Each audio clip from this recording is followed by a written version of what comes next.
Hello friends. Now let us take up the unit number 7, focus on output statements. Actually, in any program you take of any programming language, not less than 30% statements in a program are output statements. So one must get perfect command over output statements, and using output statements only we format the output, not only generating result, we format output. That's why we must achieve perfect command over output statements. As far as C is concerned, from the day 1, from the program number 1 onwards, we focus on printf function. This is the output function, and we learn its syntax and all that. By that we write output statements with formation or without formation. But as I told you in the previous unit, unit number 6, here functions are not independent, unlike in C. C functions are independent. That's why printf, scanf, pow, square root, any function you can use independently according to its syntax. But here, as Java is a true object oriented programming language, no function can be used independently. Always remember this example.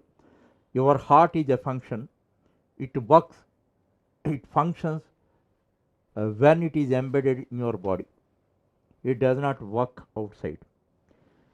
So the same similarity analogy is applicable to Java functions.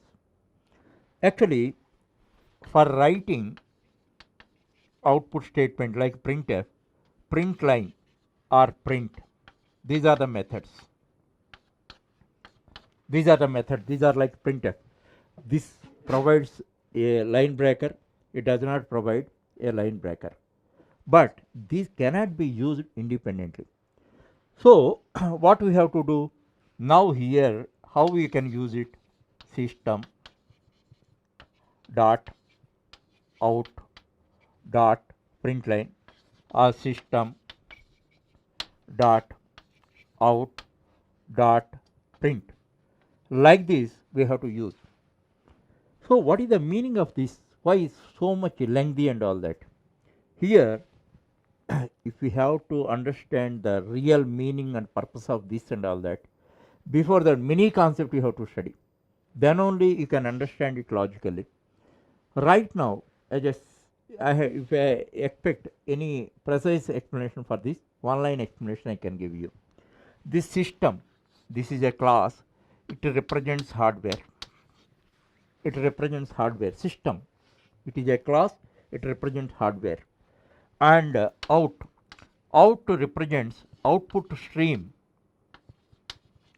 Actually, using output stream only we can transport data.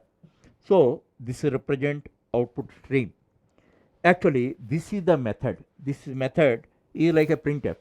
In case of printf, actually no line breaker is there.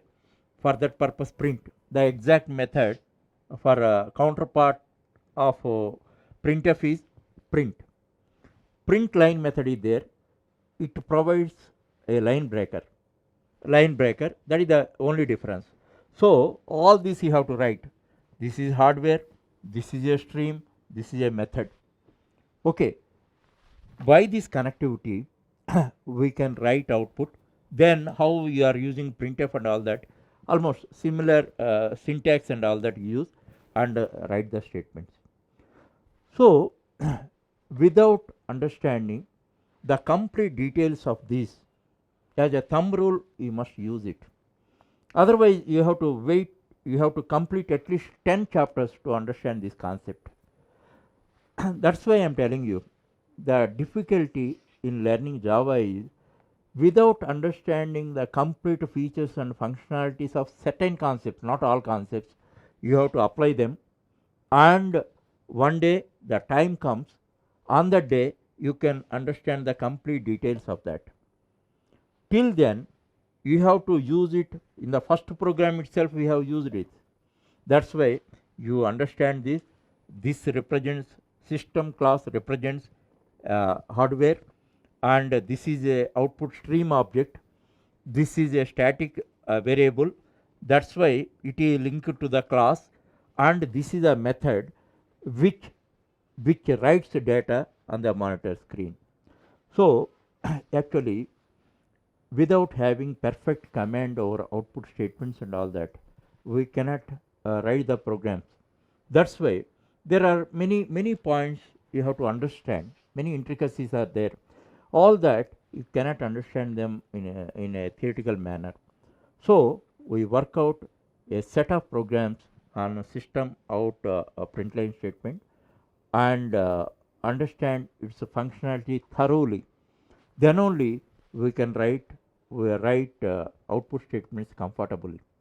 You must achieve perfect command over this, because as I told you already, 30 to 50% of statements in any program are SOP statements. They are simply called as SOP statements.